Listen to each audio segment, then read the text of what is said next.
This is Ted Cake with the University of California, Riverside.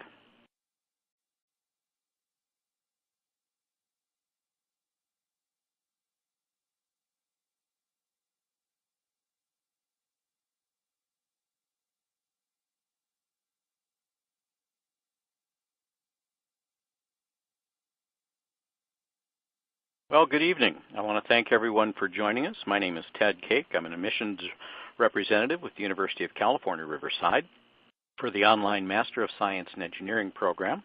And tonight we will be doing a deep dive into the data science specialization. We currently have, it looks like, 4 people logged on with us. We're expecting approximately 10 more. But I want to assure everyone that this is also being recorded, and the recorded webinar will be made available to everyone shortly. You'll receive an email to that effect.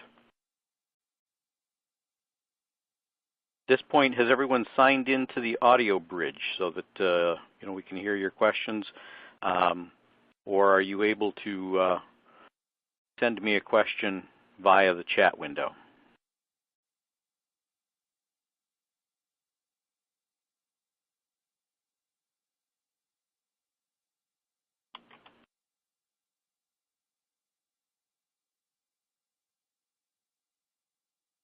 Okay, I just posted a question. Let's see who's the first one to answer.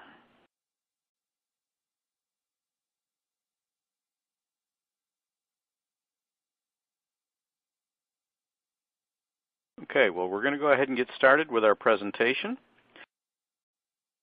This is for the online Master of Science in Engineering, the University of California, Riverside. Our agenda this evening, I'll be introducing Dr. Bahram Mobasher. He's going to be talking about data science in this industry, what it means. He'll go over the course details, what it means to become an expert, how data science applies to other engineering specializations. Then I'll introduce myself a little bit more and talk about my colleague David Chambers. We'll talk about admissions requirements, and then the section that you're probably all waiting for, which is the question and answer section. Our speaker today is Dr. Bahram Mobasher. He's the one who actually designed the curriculum for the online course in data science. He's an astrophysicist and the principal investigator of the fellowships and internships in extremely large data sets with a funding of $4.5 million from NASA. At this point, I'll turn it over to Dr. Mobasher. Thank you. Thank you for joining our webcast today. So what I'm going to do is to go through the basics of data science, why it's so popular, and what we can do with it, and then introduce our course here, the course presented as a Master of Science in Engineering at the University of California, Riverside. So data science is rapidly becoming a very popular area. And the employers are seeking data scientists to work in different disciplines. It's expected that we will have about a shortage of 140,000 at least people in data science with the skills who could analyze and extract information from the data. And this is only going to increase in future years. And there is no plateau to this because every discipline needs data scientists these days. And this is the aim of the course, to train the data scientists who could handle this expertise, who would know about this, and who could basically use data from different disciplines to make sense of it. The median salary is for a just junior data scientist starting is of the order of about $90,000, and it could go up to over $200,000 when you get more experience in the area. So the course designed here is to train people to become a data scientist by the end of the course, and would be well positioned for employment in data science industry.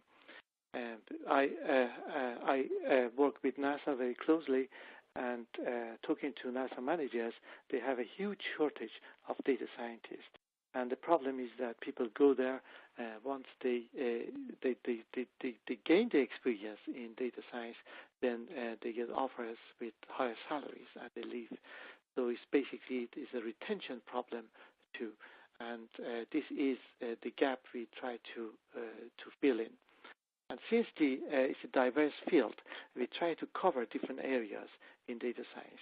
And as I explained, the course is designed to basically reach out to different people with different disciplines, with different backgrounds. So the course at UC Riverside is basically designed so that it has 4 core courses, in total of 16 credits on professional development. That includes data management and, in general, engineering management, the management courses which you need to manage a group and in the workforce. And then there are specialized courses on data science, which are about 4 courses, again, a total of 16 credits on that, and 4 credits for a project. So in total, would be about 8 courses and 4 credit project. And the project could be done in your home institution. We could arrange it for you to do it at under a NASA scientist, or you could do it at UC Riverside. So it's quite flexible in the area of your choice. So the course as is designed now, I basically go through the data science courses. It's basically 7 different courses. You need to take 4 of them. But I explained that in the coming year it's going to increase. The courses contain data management techniques, advanced computer vision, statistical computing, is basically statistics for data scientists, and statistical mining methods, machine learning, and information retrieval and web search, and finally data visualization and big data tools. So these are the courses which are being offered. On top of that, since we are making it accessible to people from different disciplines, we are introducing other courses in the coming year, and that includes a neuroimaging course, basically the techniques for analyzing MRI images.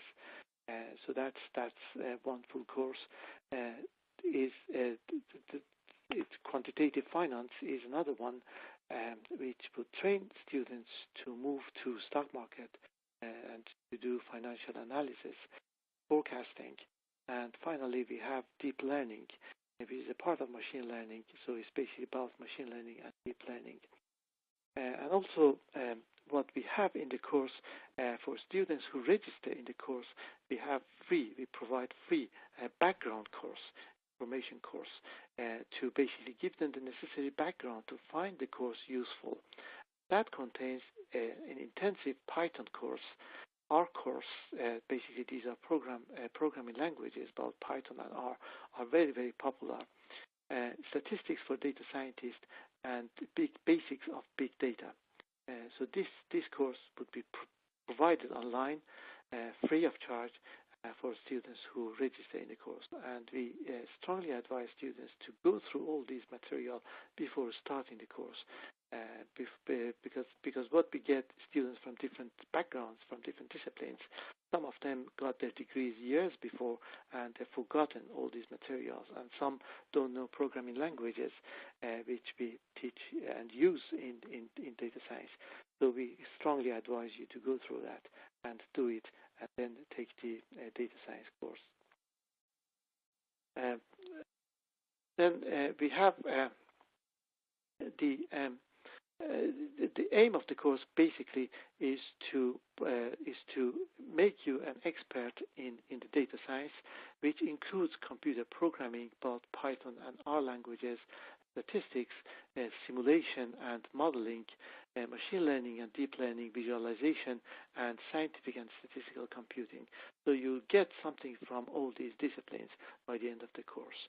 And if you want to go further deep into that, the instructor would help you to become expert in any one of these areas, depending on your interest and what you need in your work.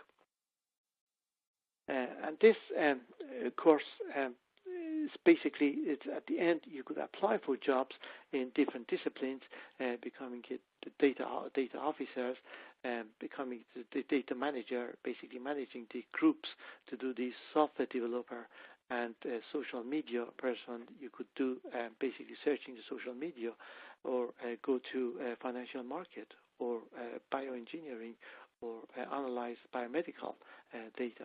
So it's wide open, and we have tried to introduce one course so for every one of these disciplines, so that you'll be open to choose what you want to do and move into discipline of your choice.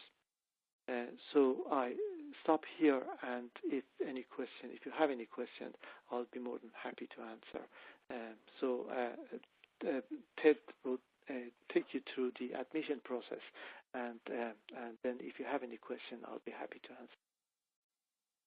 Okay, thank you, Dr. Mobasher. That was very interesting. You do have 2 enrollment advisors here for the online program at the University of California, Riverside. I'm here this evening. My name is Ted. As you can see my ugly mug there on the slide. And in my cohort, my colleague, David Chambers, we work very closely together. So if you've talked to one of us, don't be surprised if you call in and one of the other answers and we were familiar with your application or where you're at in the process.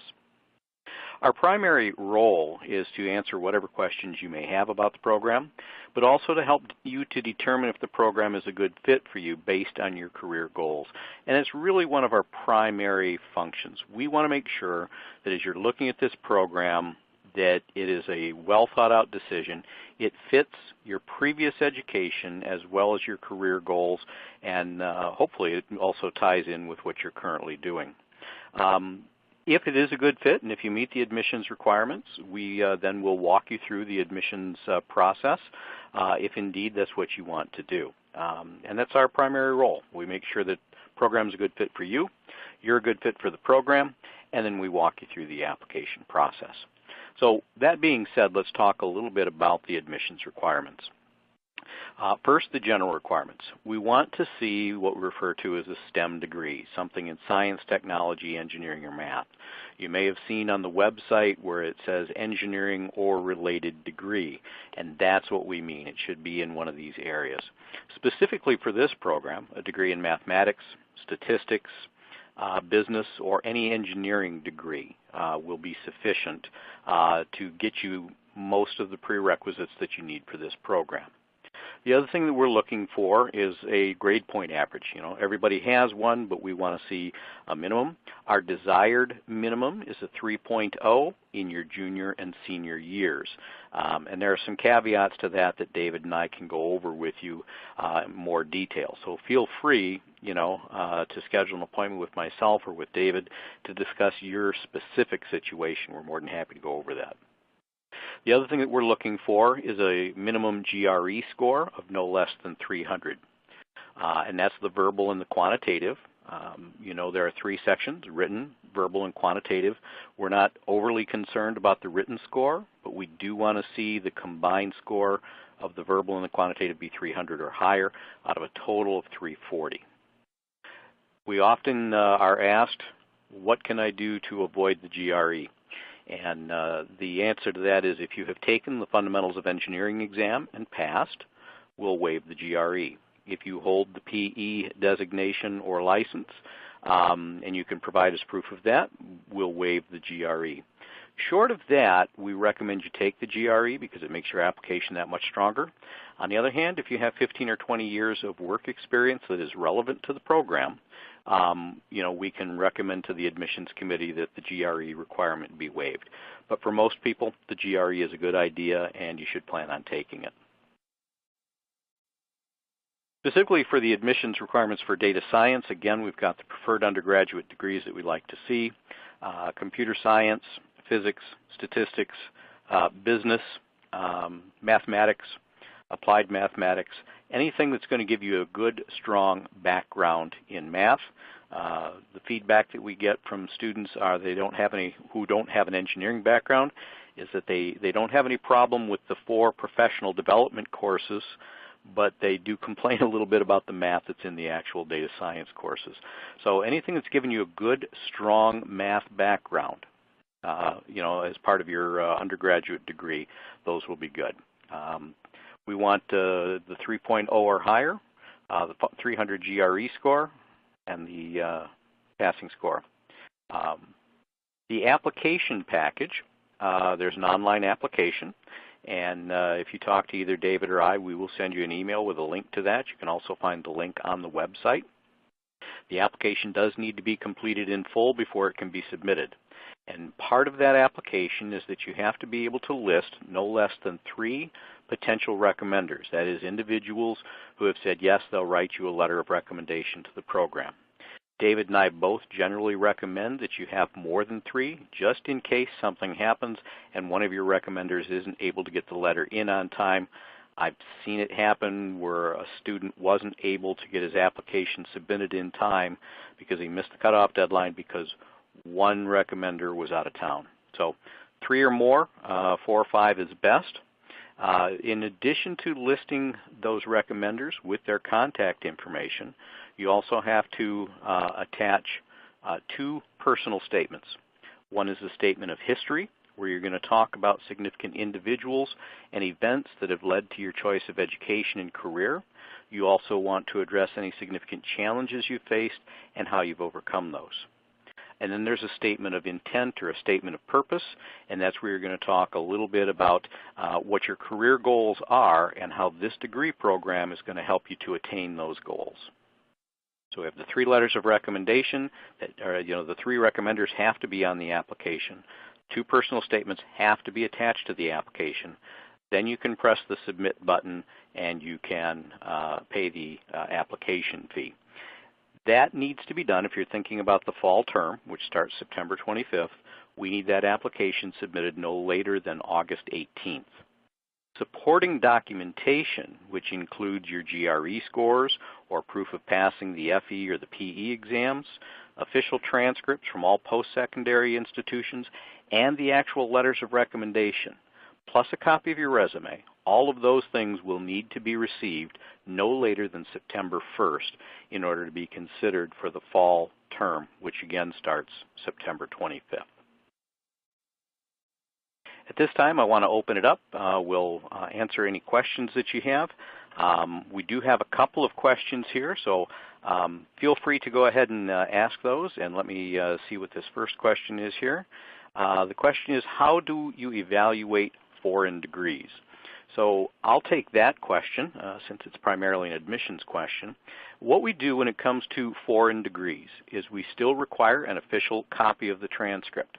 Just to clarify, an official transcript is one that has been sent by the issuing institution, and we receive it in a sealed envelope directly from the issuing institution. It should be in English.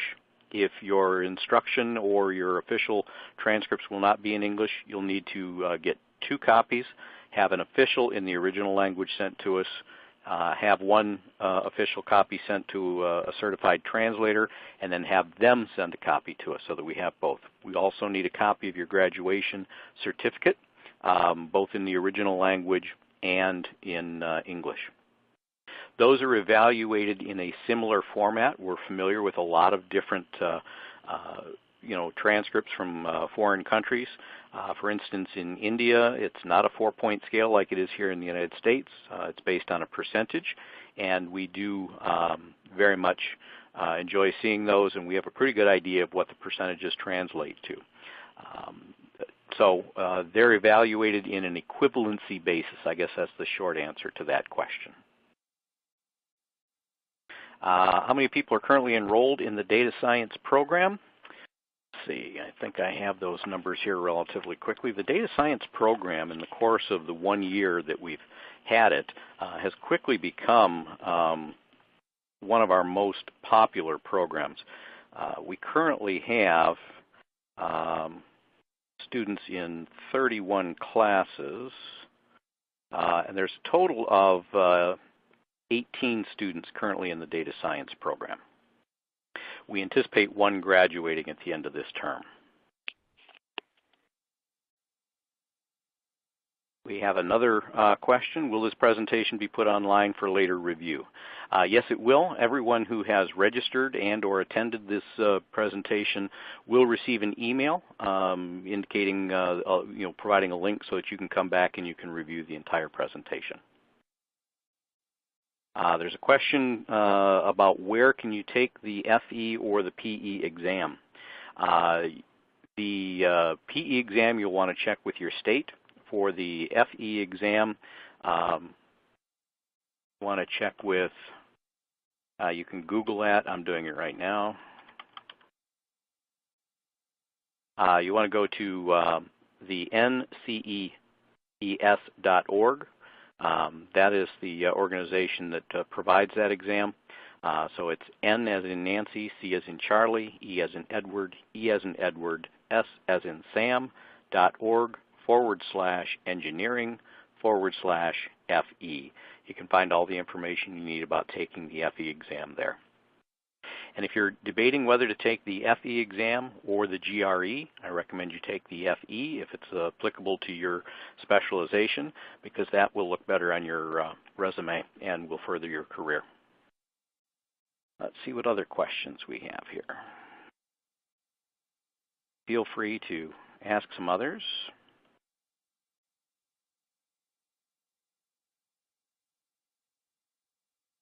Someone has asked, what is the PE? That is the professional engineer exam, and that is the exam that typically leads to licensure in the state in which you reside. I have a question here for Dr. Mobasher. Yes. There's 7 electives currently in the program. How do we determine which electives to take, considering we can only take 4 of them? It's really up to you. Firstly, whichever you're more interested on, whichever fits better to what you do and for future aspirations. So you're free to take any of those. So it's really is up to you. Also, we have advisors. They could advise you as which one to take. For example, if you are in the medical sciences profession, maybe taking something, the new course we are introducing in analyzing MRI imaging might be useful. Whatever you do, visualization would be very useful. So my advice is to take courses which are more general, so that you could apply it to different disciplines. Okay, thank you, Dr. Mobasher. Statistics, for example, would be very useful. That is applicable to many different disciplines. Okay, we have another question that I'm going to ask you to take, Doctor. It's what is the format for the final project? Who assigns the project? And would we be working as a team? Yeah,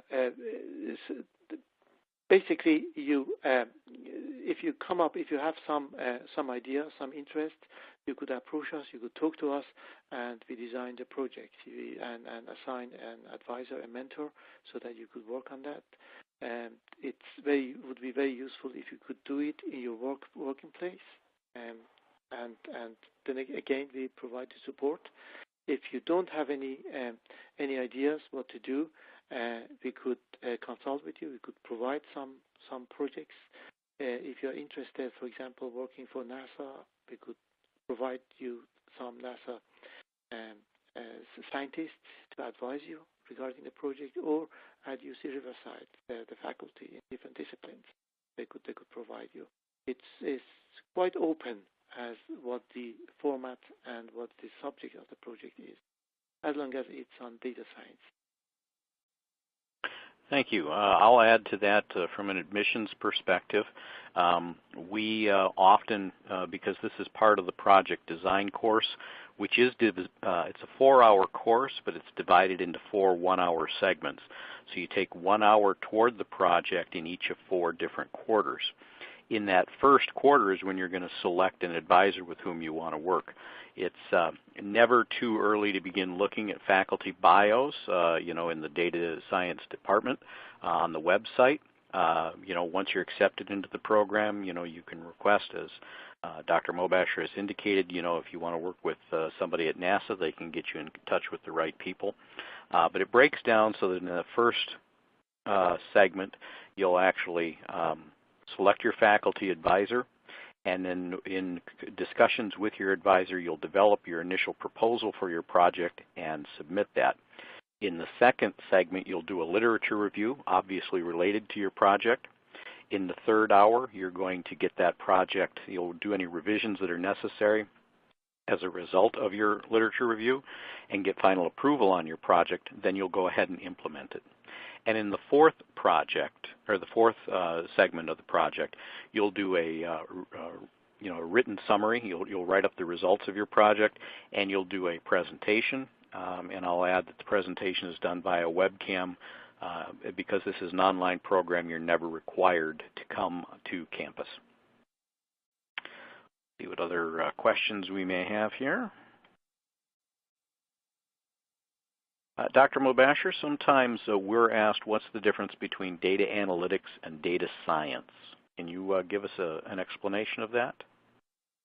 Yeah, data science is a more general term, and data analytics are the tools and the different things you need in order to make sense of the data. Okay, thank you very much. Yeah. Feel free to elaborate if you like. Like, for example, statistical tools or machine learning. These are the tools, the techniques which you use to make sense of the data, to analyze the data, to extract information from the data. These are data analytics. The data science is basically the big picture. And do we have any other questions? Yes, we've got a couple more just came in. How different is the teaching from other schools like Georgia Tech or Berkeley? Yeah, I don't know how the teaching is different, but what I do know is that the course is different.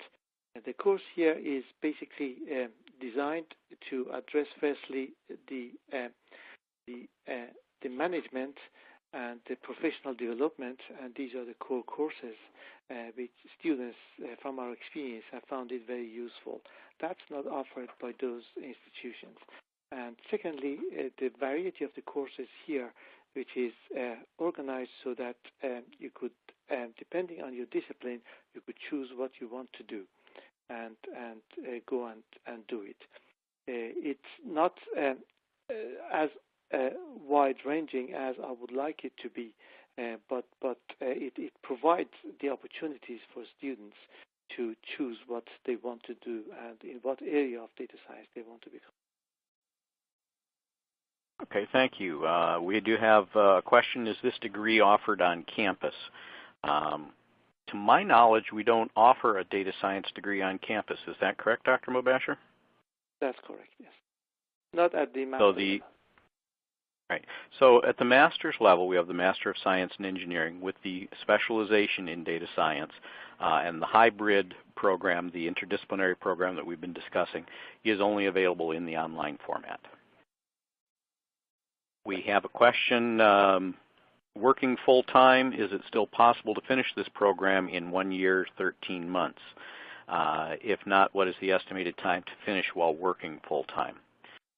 Again, this is something that's going to depend very much on your personal situation. We try to give a rough guideline that in order to finish in 1 year to 13 months, that does require that you're taking 2 full 4-hour courses plus 1 hour toward the project design course for a total of 9 credits each quarter in 4 successive quarters. That does translate to about 30 hours a week on your coursework during the program.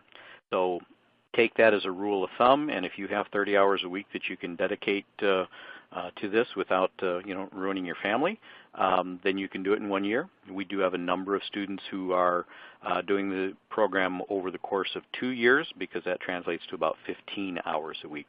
You do have up to 5 years to complete the program. And then we've got another one. What's the admission rate for the program? That's not something that I have hard statistics for. It's only offered online. It's only been offered since last fall. It's just now coming up on its one-year anniversary, and we'll be having our first graduate. David Chambers, my colleague, and I, we both have a pretty good idea of what we're looking for in data science applicants. And so, if you have a specific question about that, please feel free to email or call David or I. We'll be happy to go over those details of the, with you and talk about your specific situation, and we'll give you a very good idea of whether or not you're going to qualify for the program. Because David and I do that and we have those types of conversations, the vast majority, probably around 90 to 95% of the students we put forward for the data science program are offered admission into the program. Well, we have, as I mentioned, a free background course online, which would bring you up to the level that you could start at the master level, understand the course. And that's another thing which the course has. If you register, I strongly advise you to get into that. We provide it for you. It's in Python, R, programming languages, statistics for data scientists, and big data basics of data science. So that would be very useful and helpful in following the course. Okay. And let me just check, see if we have any additional questions. I'm not seeing any. We are very sensitive that students who enter the course find it useful and could use it in their work and get to where they want to go to. For that reason, if there is any shortage, any problem, as far as some of the students have, because we understand some of them might have left college 10, 15 years ago to the workforce. If there is any problem, we try to work with them to make the course as useful as possible for them. Okay, I'm not seeing any additional questions. I do want to give our audience another minute or so. If you have any additional questions, please get those posted so we can get those answered. And if I don't have any in the next couple of minutes, we'll go ahead and we'll end the presentation. I do want to thank Dr. Mobasher very much for his time. And we do have a question just popped up here. And the question has to do with transcripts. Transcripts we would get at the end of the course, does it mention that it's an online course? No, the diploma that you're going to receive is simply going to say it's a Master of Science in Engineering, and will show that it was earned at the University of California, Riverside.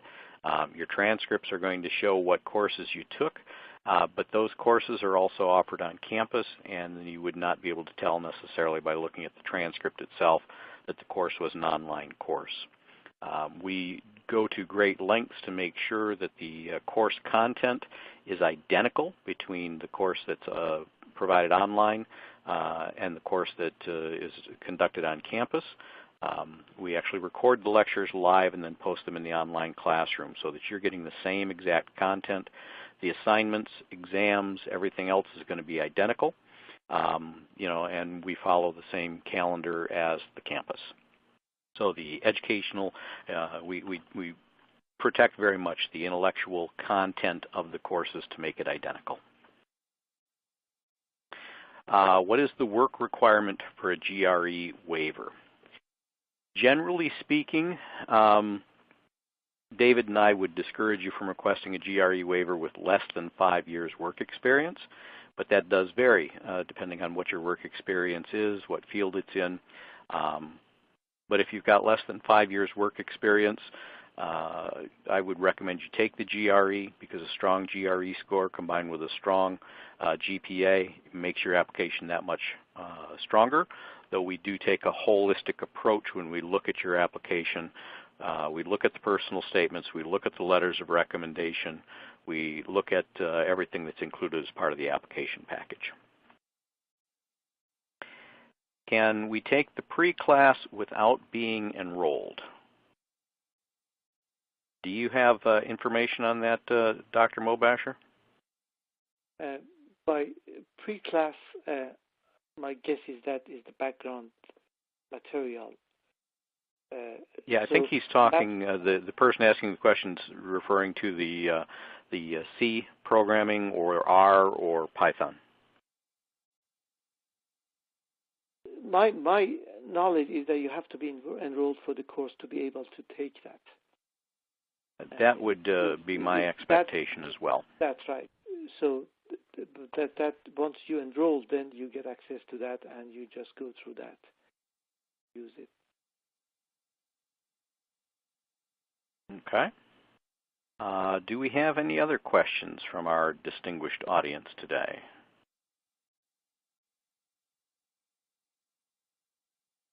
Give them just another minute. We do. The question is, can we take courses on campus and online?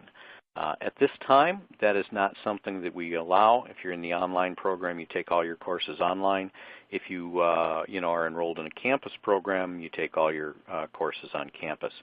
And of course, since this program is only offered online, you wouldn't be able to enroll in a campus-based program that would result in this degree.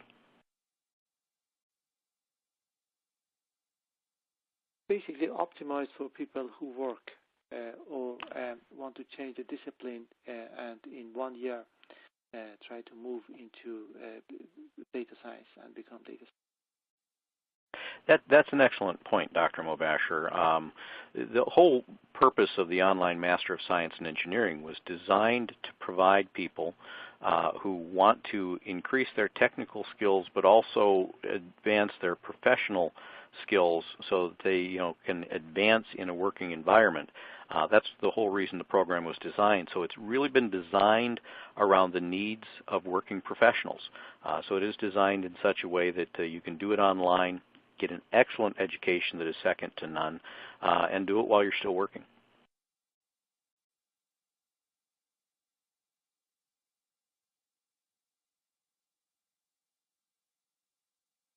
Do we have any other questions out there?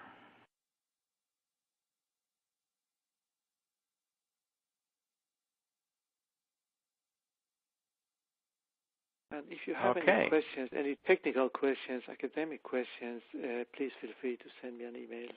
I'll be happy to answer. Okay. I thank you for that, Dr. Mobasher. I want to thank you very much for taking time out of your schedule to be with us this evening and to go over the program. It was very enlightening. I enjoyed it very much, and I hope our viewers did as well. So I thank you very much, and I wish you a good evening. And to all those who attended, thank you very much for joining us this evening. As I said earlier, this program has been recorded, and it will be provided to you. If you've registered for this, you'll receive an email letting you know when you can watch it again online. So at that, I'll end the webcast. Thank you, everyone. Have a good evening. Thank you.